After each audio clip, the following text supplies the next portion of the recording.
Hey, good afternoon, brother Wes. Hey, how you doing? You know what? It couldn't be better. I'm getting around for some trade shows, and the summer is boiling hot here in Southern Florida. Getting ready to head back to Michigan before you know it. Boo, Uh, Michigan. No, I'm just Go kidding. blue, baby, go blue. Go You Bucks. know, I only thing it's hard for me, and I have to be careful. But hey, I don't. I roll dangerously. I travel through Ohio on the way back. Actually, I want this year because we're gonna go via Indiana.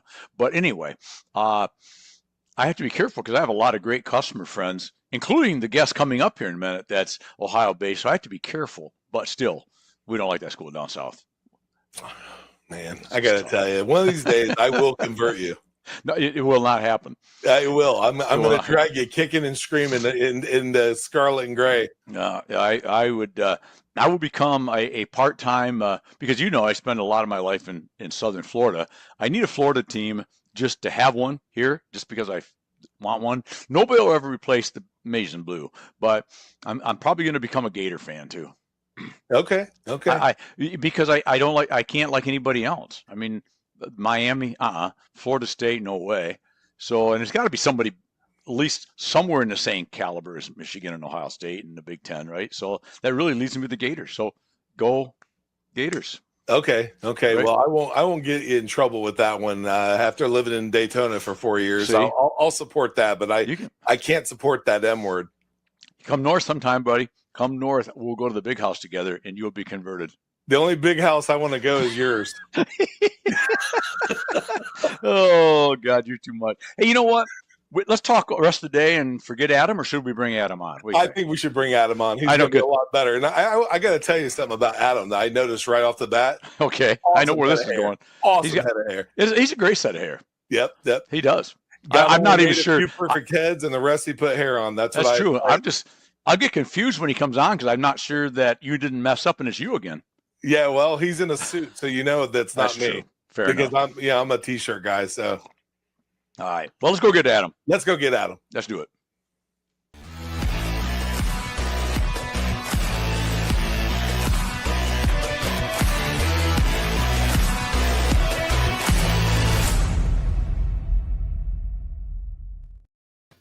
Hey, Wes. Oh, wait. I mean, Adam.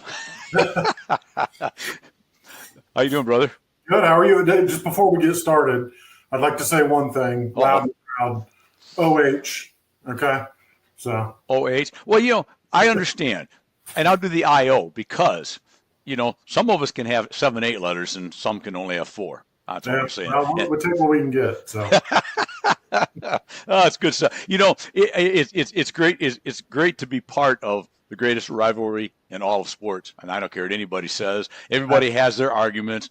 The Alabama Auburns and everybody has their arguments, right? But I'm sorry, but the Michigan OH rivalry is it's still the game, man. It's just well, we can certainly agree on that. that one's a fun one, and it's a good time. And the reality is, in the perfect world, you guys all enjoyed the Cooper years, and we couldn't get a win no matter what.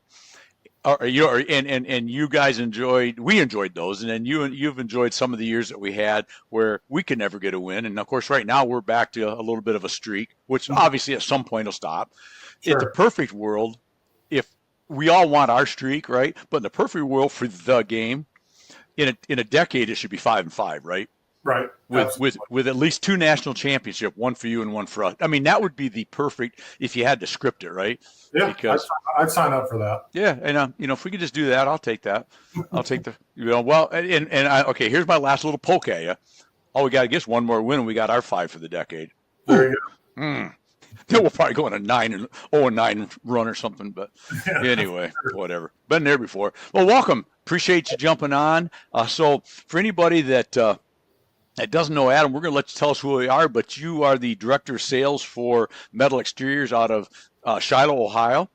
So why don't you give us a little who is, because I always like the game Where's Waldo, right? I don't know if you remember that game. Sure.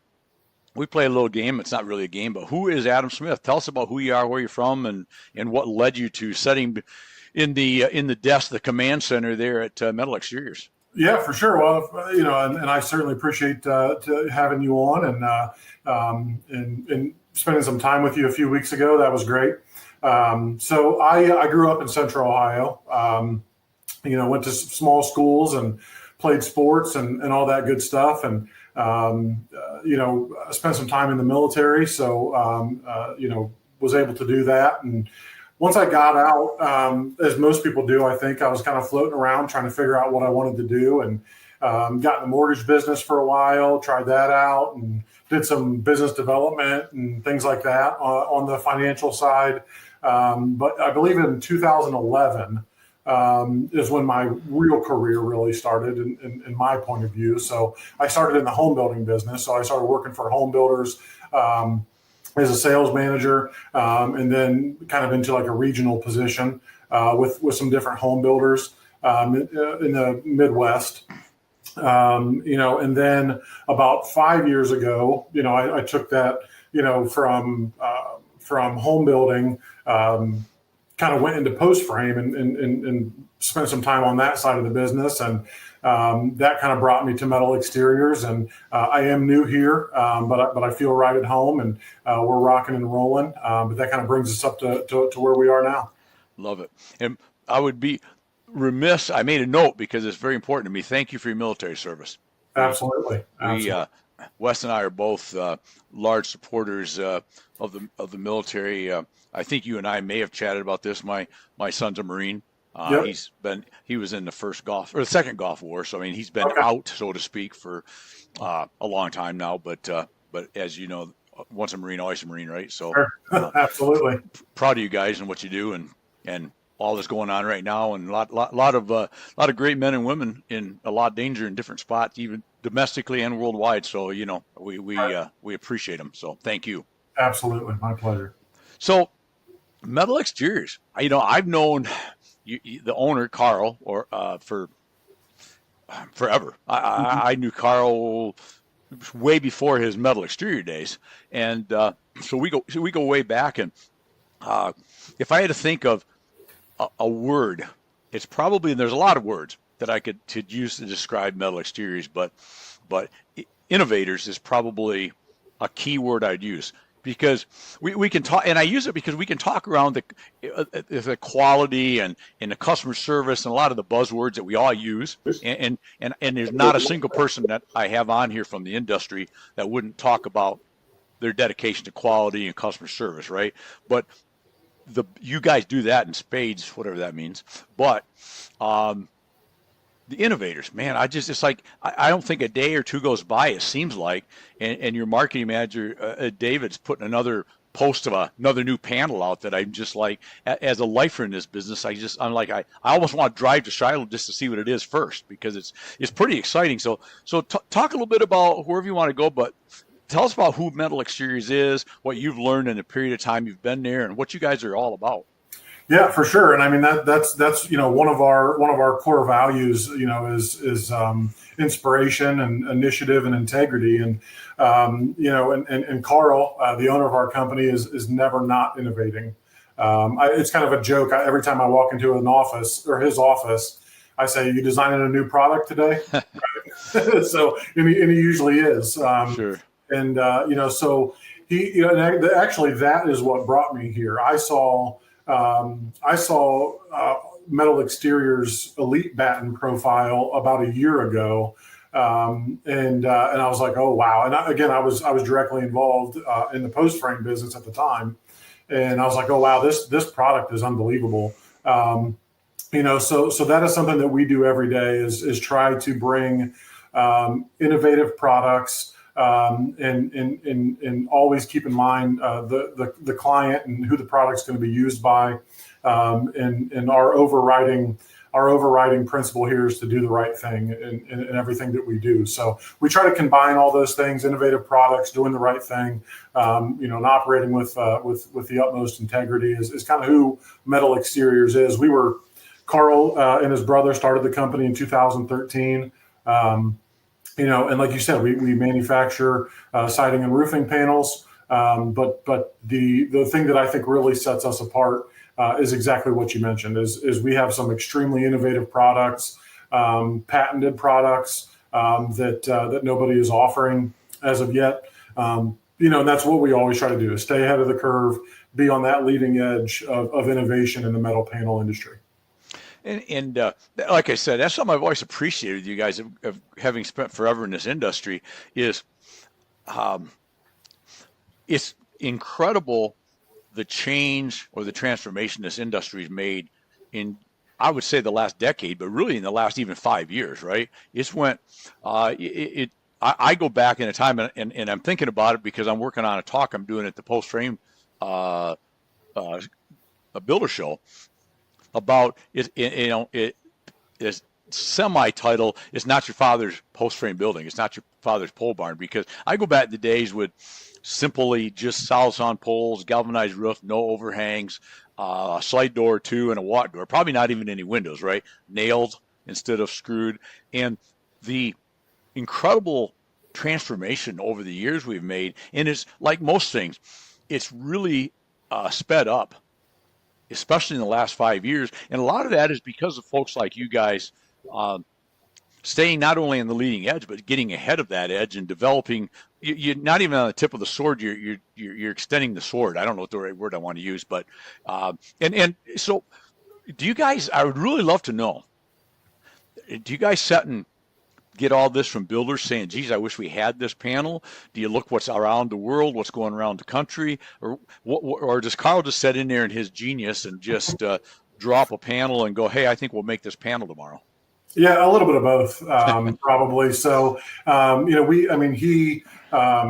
he sets, quarterly goals of coming up with a new product to solve a certain solution, or a new solution to solve a problem. So he kind of sets himself a goal to bring something new to the table, a few times a year. But we do have a full sales team that are out there on the, talking to clients and, anywhere from lumber yards to distributors, and getting that feedback loop right to see what the industry is missing. But I would say the majority of it is we identify, something that is missing or something that would be beneficial to our industry, and that nobody else is doing. And so we say, okay, well, we'll figure it out and we'll develop it and take it to market. So that's kind of our process. Like I said, about a lot of it is Carl doing what he does. And then there's certainly some feedback that comes in from all the people that we talk to on a daily basis. So Carl's sitting in his office, and I've been in his office, obviously. He's probably sitting in there with an old Subway napkin and a crayon. One of his kids, younger, well, his kids are a little older, probably. I don't know if his kids are old enough, you're too young to have crayons anymore, but he might have a couple around the house. And drawing up the newest panel. I can just picture it. It's that's the image we're going to paint now, anyways. Yeah. Well, that's not far off. I mean, he's brought some technology into the picture, but he's still, he'd come into my office and draw something on my notepad that he's working on, and I'm like, I'm just gonna go with you, Carl, because I don't see it, but I'm sure you do. So, but no, he's definitely a genius when it comes to research and development. And he is coming up with new solutions. And you know what I like about it? We kind of touched on it, but there's a lot of folks that I deal with across the country that come up with some new products here and there, and they do a great job. So not knocking what anybody does, but your turnaround time, if you think it's a product that'll sell, you jump on that horse pretty fast. And I that's impressive, because I've seen some panels that I might have been in there and knew you were working on, and you, Carl or somebody showed it to me, and I'm going, geez, I like that. That's pretty unique. And it's like, it seems like about 17 hours later, David's got some post out, about this new panel. And I know that's a little faster than it happens, but you don't wait around for things. And I think that's key in today's fast-paced world. Right. Is if this idea from idea to the R&D to actually production a panel, you've shortened that time frame up a lot. Is there a key to that you don't want to give away, that's magical and behind the black curtain, but or is it just culture and mindset? Yeah, I mean, I don't think there's a magic button. I mean, like I said, a lot of those panels are in Carl's head for 6 months or whatever the case may be.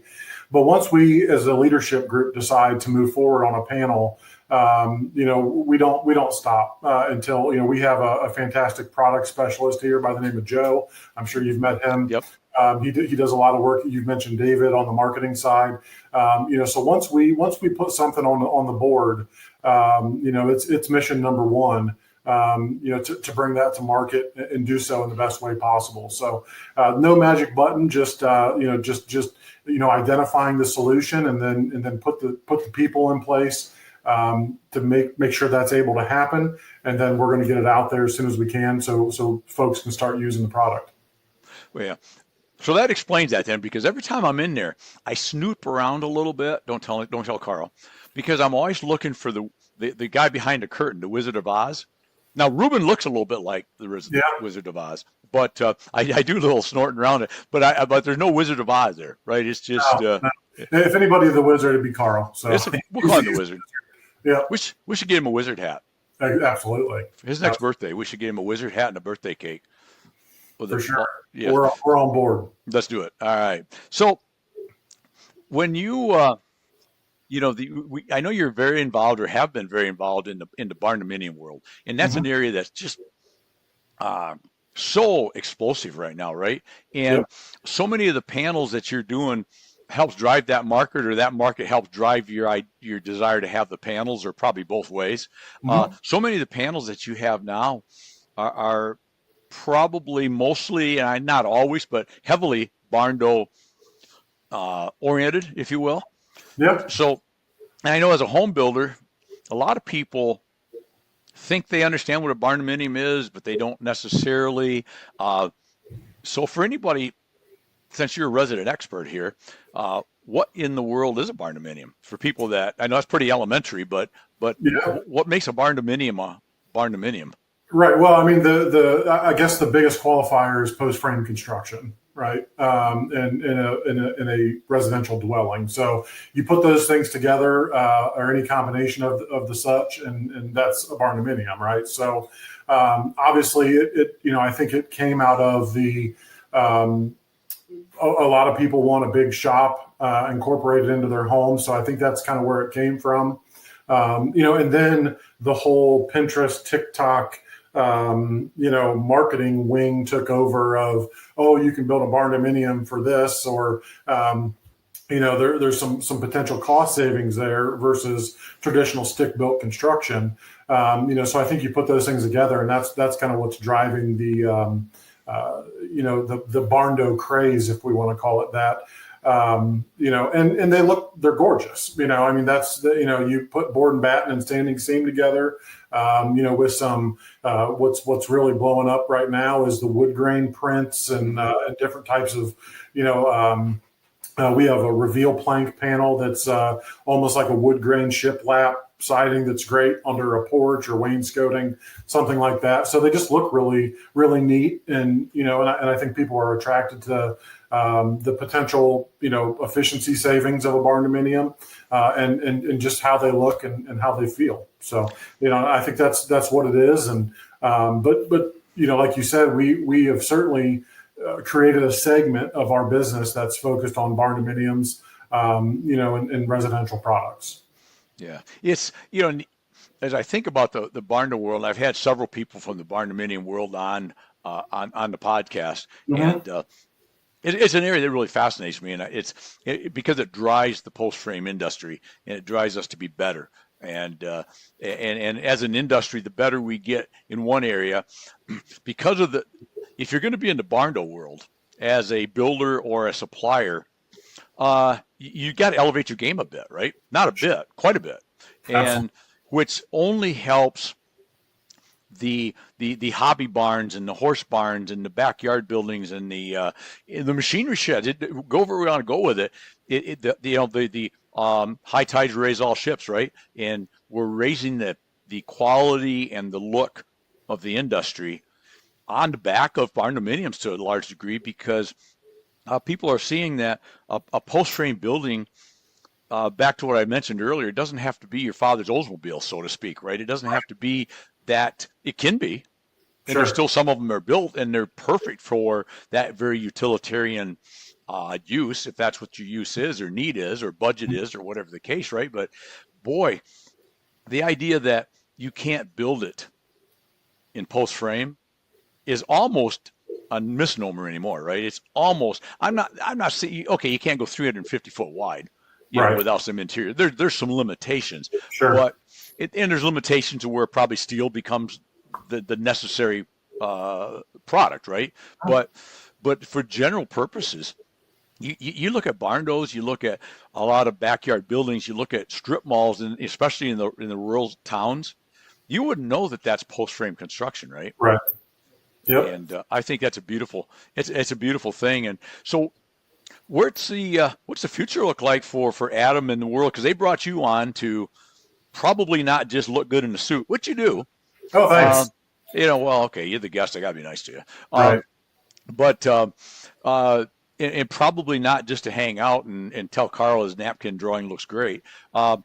Obviously, there's a mission to drive business and to drive nationally because I think you've been in 48 or 49 states. If you could just get to Hawaii now, we'd be all set. But You're right. I assume that's the only state you haven't been to. You're correct. Right. You are absolutely correct. If you need somebody to go over there and help spearhead some things, for tickets and a little stipend money, I might be available. I'm just Okay. throwing that out there. I'll make a note of that. Yeah, and, yeah. You're saying you don't want to go to Alaska? I'm not saying I don't. Okay. Just in July and August, though, please. Gotcha. Okay, I live in Southern Florida for a reason, dude. I get it. I don't do 680 below zero and 57 foot of snow. So I get you. But no, I think so. Where's as I said, you came in for a reason. Mm-hmm. And Carl, knowing him for 20 years now, probably he doesn't do anything without a reason. Right. Where's the future for metal exteriors? What are you guys looking to do? Yeah, so I mean, obviously we want to grow. Anyone in business wants to grow, I think, or at least they should. But something that's very important to us is doing it the right way. So we certainly would like to grow, and we have aggressive plans. For 3, 5 years, 10 years down the road. I believe we will be a national player in the metal manufacturing panel world. But we're not. We have no desire to get big just to be big. So we certainly want to grow and do things and do it the right way and organically. So I think that's why I was brought on board, and that's kind of my mission number one. Is to grow the company. And get the word out, and do things like this, and and hopefully take us to the next level, because the product is a next level product. If you've been on the way, you've seen it firsthand. But it is a next level product in terms of quality, and I think we have next level customer service, and so that's our plan is to grow organically. And like I said, but we want to do things the right way. We don't just want to be big to be big. We want to do it from an innovative point of view. To go back to that conversation, and we want to be who people think of when they think of innovative metal panels. Everybody has an ag panel, everybody has standing seam, and we have great options for those also. But we really want to be the leading specialty metal manufacturer in the country. I love it. And obviously, I'm assuming you ship panels. Now, maybe you haven't shipped panels to Alaska, but maybe you have. But we shipped them to Seattle, put them on a boat, and the boat. Did you really? Wow, yeah. That's pretty amazing. I mean, that's kind of a long ways. For sure. Yeah, that's pretty cool. So, one of the striking things, as I think about, and you mentioned it, is the culture. And everybody talks about culture, and that's probably an overused word, and a lot of people, they use it because it's a great buzzword and it sounds good. But having, again, spent a lot of time in your part of the world there around Shiloh for years, the community there and metal exteriors is very community oriented, number one. And the culture that is within and without the organization, I think personally has so much to do with you guys' success, because you can have this buzzword, this slogan, you can print it on stuff, that we're going to be this or be that, or we're going to be customer oriented, we're customer centric. But that's just a lot of blah, blah, blah, blah, unless you literally feel it and live it every single day. And that's the one thing that I see with you folks, and hands off to you and everybody there. And that's not something that's easy to develop, is it? That's about getting the right people, but then generating that internally with your people so that they maintain that belief and that care about doing what's right. I mean, that's not an easy thing to do, is it? No, it's not. And I mean, it's about walking the walk every day, right? It's, you're absolutely right. You can put it on a poster and you can open every meeting with it and, talk about it when you're interviewing new folks. But that's where it starts is bringing on the right people. And then that, like I said, walking the walk every day from the leadership team. Our general manager spent 6 hours in the plant yesterday driving a forklift and moving coil. We don't have titles inside of this building. We're all on the same team, and that's the way we go forward. So you're absolutely right, and all of that came from Carl and Lauren and the family. That they decided that's how they wanted to be, and they were not going to take no for an answer when it came to building the culture. That's frankly priority number one. It was the first thing that was brought up to me when I came on board. And I'm very aligned with that also. So it's something that we talk about every day. But again, there's a big difference in talking and walking. And so every single day we try to walk the walk by doing the right thing and having integrity in everything we do. Obviously, if there's ever any issues, our main way of handling disputes or any type of issues is to do the right thing.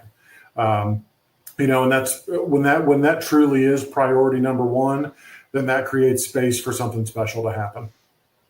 Well, exactly, because everybody, when you get to that level of buy-in to that culture, people aren't doing the right thing because they're told or forced to do the right thing.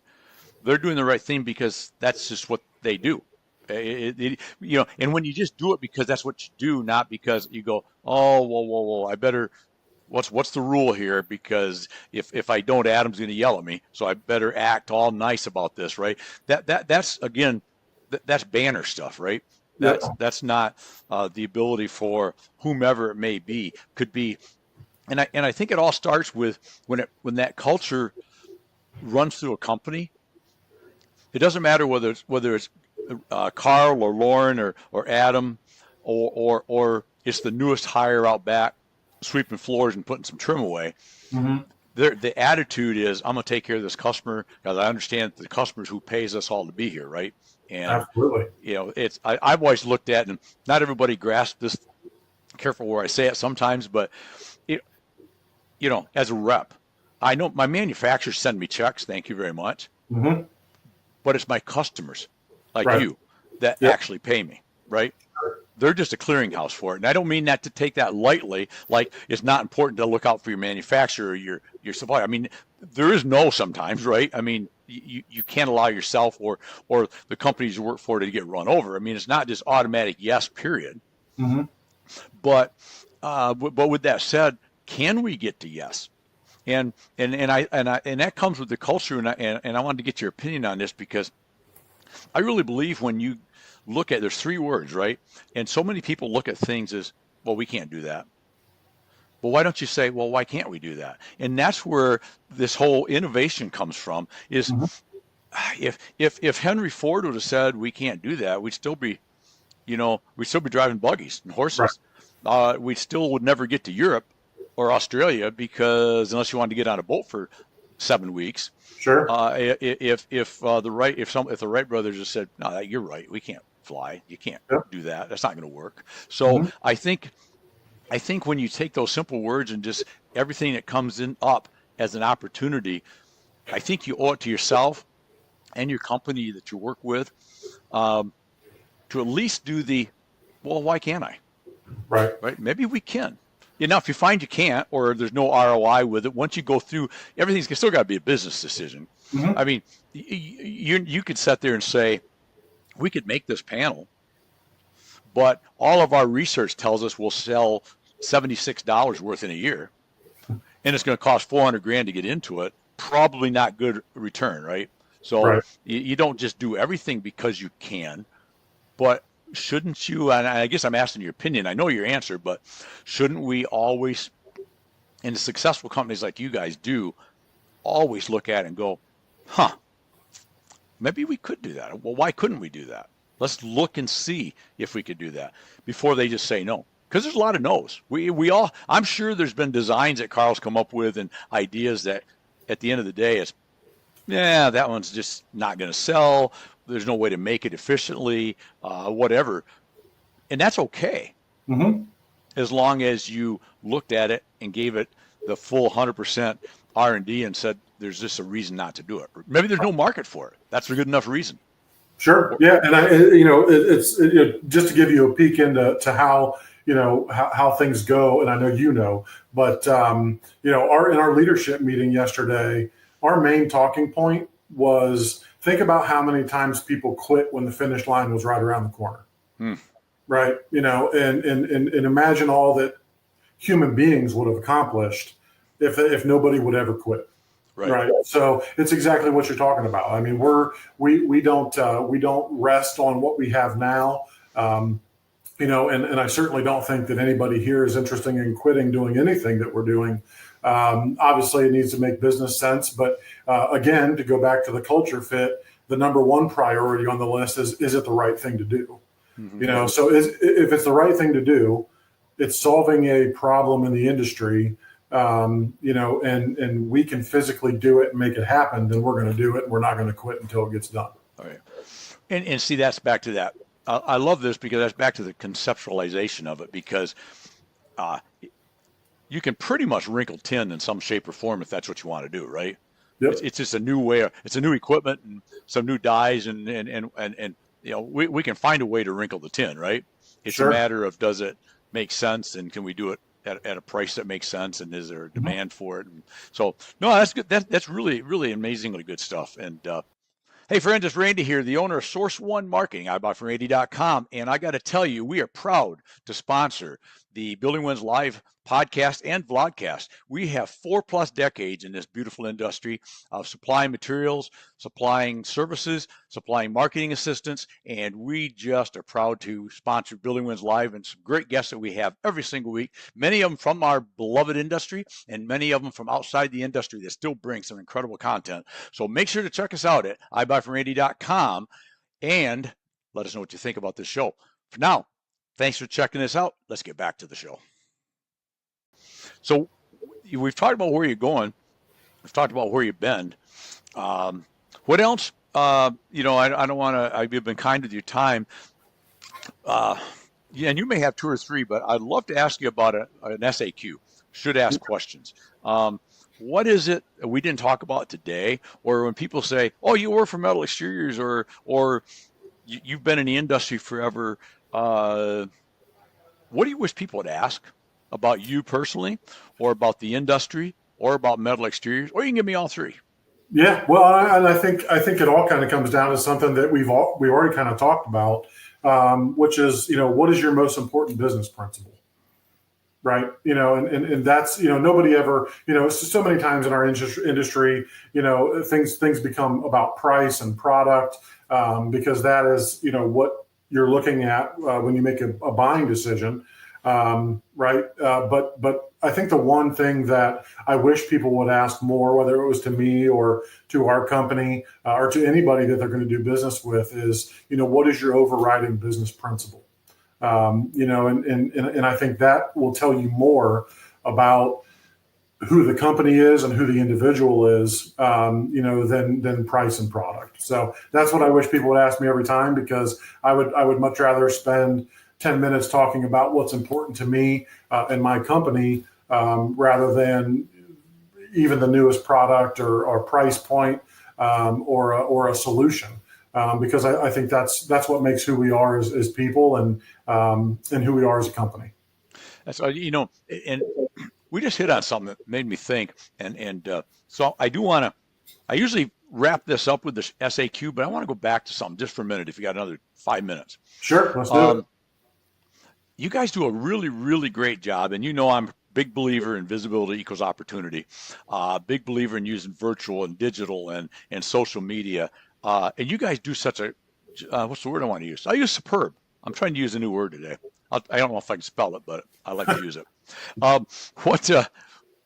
How is that played out in your mission to get the word out and to expand your business and to expand your message? Because I think with what you guys do, you do a great job of something that I'm going to say here, which is no better way in today's world to adhere to a principle that a great friend of Wes and I's, Ben Gay III, the Closure series, right?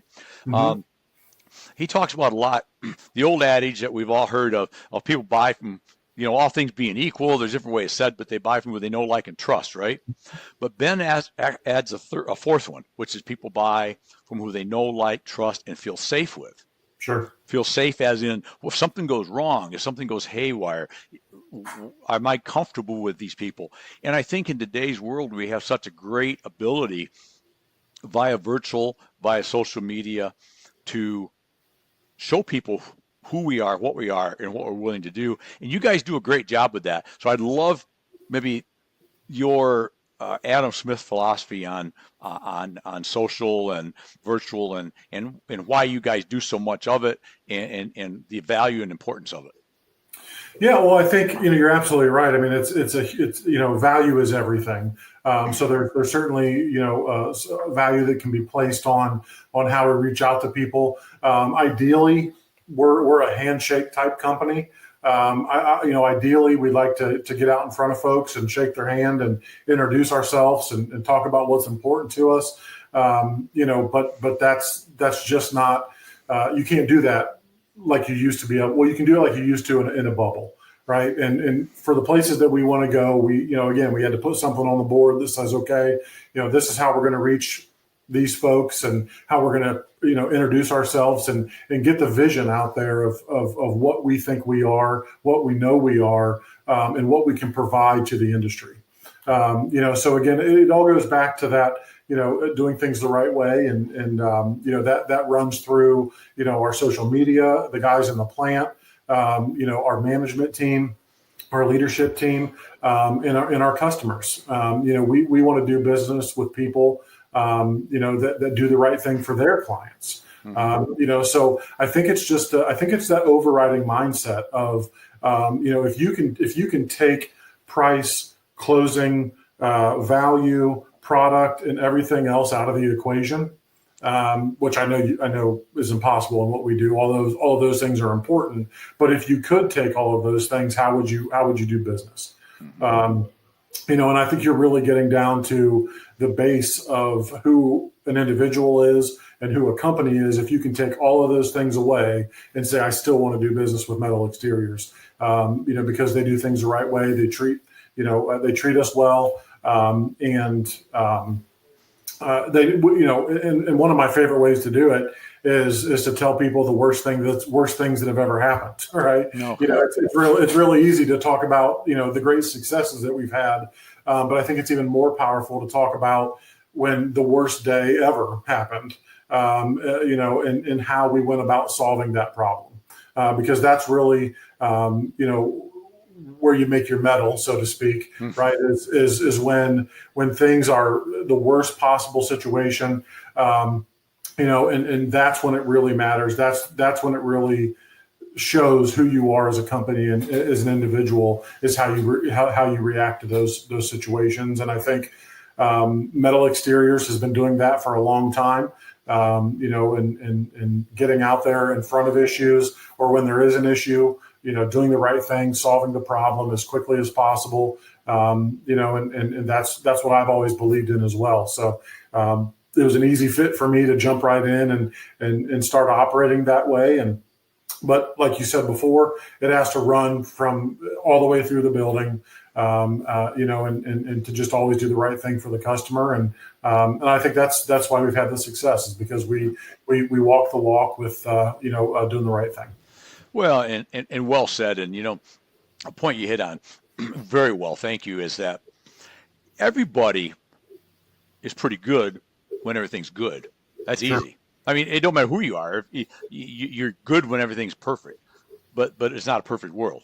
And Right. we're dealing with people. We're dealing with weather. We're dealing with equipment, supplies. So sometimes things just go awry, right? And Absolutely. that's where that know, like, trust, and feel safe comes in, right? Is and not that you want problems, but problems are an opportunity if you look at them as an opportunity.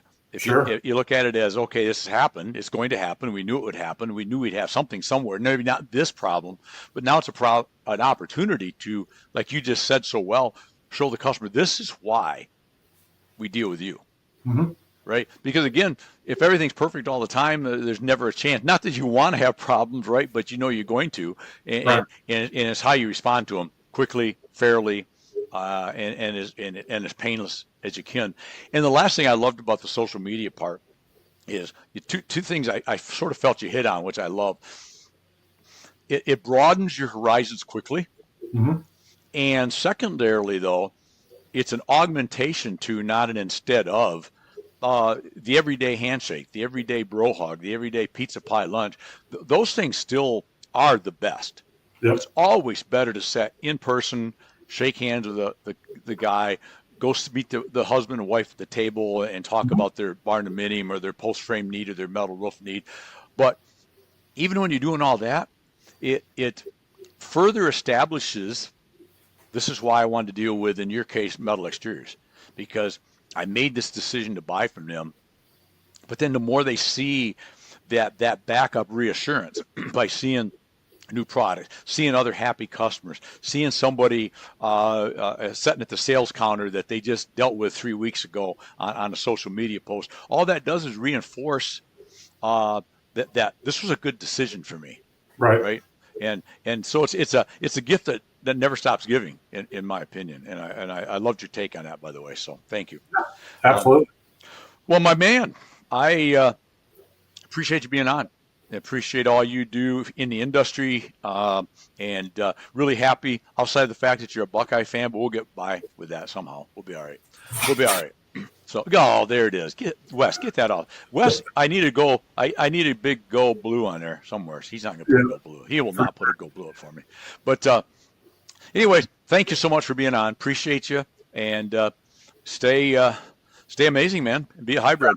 I appreciate you, and a privilege coming on, and I hope you have a good day, and go Bucks. Okay, Go Blue, baby. Let's go. All right. Thanks, my friend. Cheers. All right, buddy. Bye-bye. Thanks. All right. Now, was that a good conversation on post frame? You know me, I love post frame, love metal roofing, love everything in this industry, but always great to talk to industry pros that get it, that understand it, and Adam's top of that list. Metal Exteriors, great people, known them forever, as we kind of established, and I've been around forever, so I know a lot of people forever. But anyways, another day, loving what I do and doing what I love, living it, loving it, doing it, because we only get one go around, at least here on planet Earth. And while you're at it, why don't you go make today your best day ever? Till tomorrow. Somebody needs to fix that writing. No, that's not very good at all. I think I wrote that, but that's all right. Cheers, all.